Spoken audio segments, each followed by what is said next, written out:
Many buyers have had to forego home inspections in order to win their contracts. So we've got 9 ways that water can damage a home, and it would take much longer than a 15-minute walk and talk to find these out, all right? Right. We're gonna start from the roof and we're gonna go to the basement.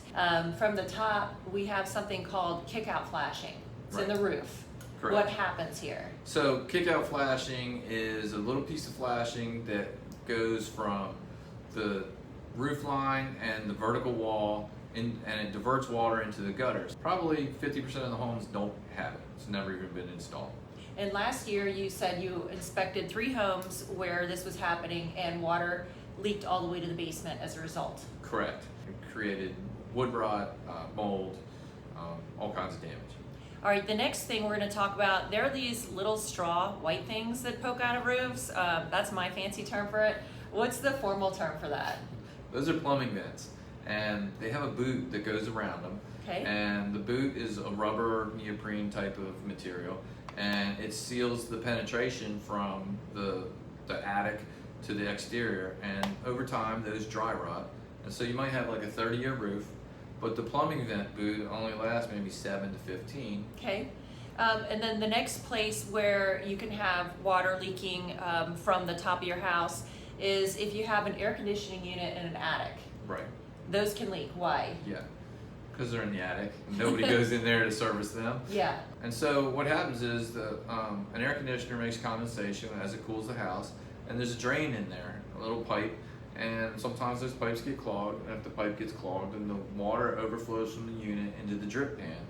And if it has a drip pan, okay, it should, but drip pans can also get clogged, and then that overflows into the house. And they can make about 20 gallons of water a day during the summer in condensation. That's a lot of water to run into the house. Definitely.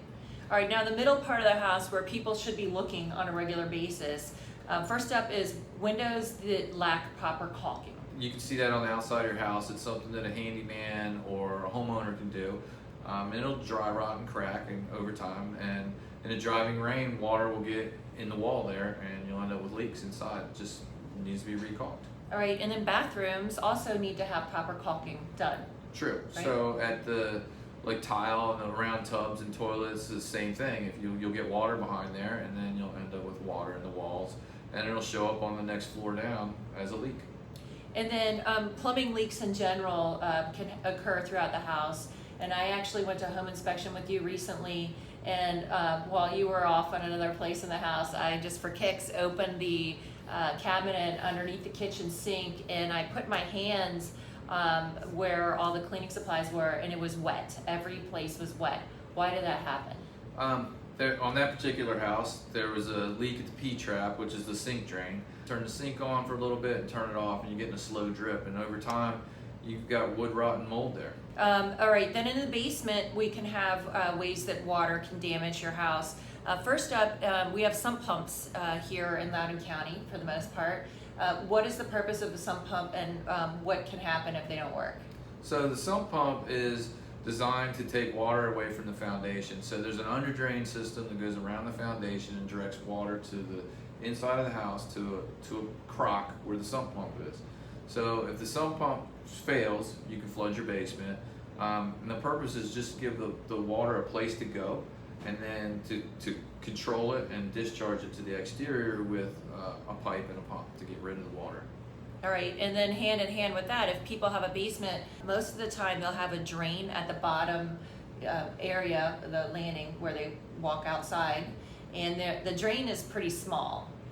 What can happen there? So a lot of times we'll get clogged with leaves or grass from mowing the lawn or things like that, and then you'll get a thunderstorm and those little areaways flood. And then as soon as they fill it with water because the drain's clogged, it comes in underneath of the basement door and ruins the floor finish on the inside of the house. And that happened to me in my home, and we of course were out of town on vacation, and our entire floor was ruined. Good. Yay!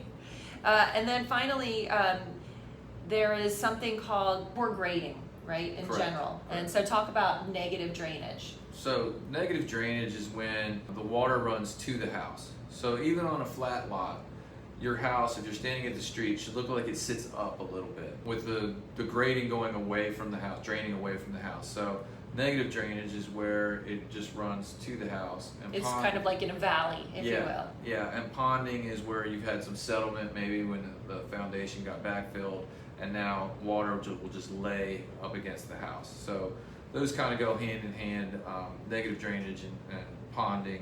You want to make sure that you've got positive drainage, is what we call it, where everything slopes away from the house.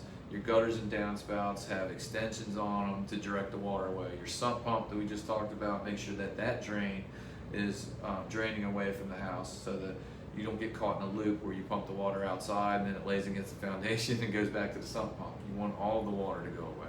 All right, well, it takes quite a bit of time for you to go around a house, examine all these things.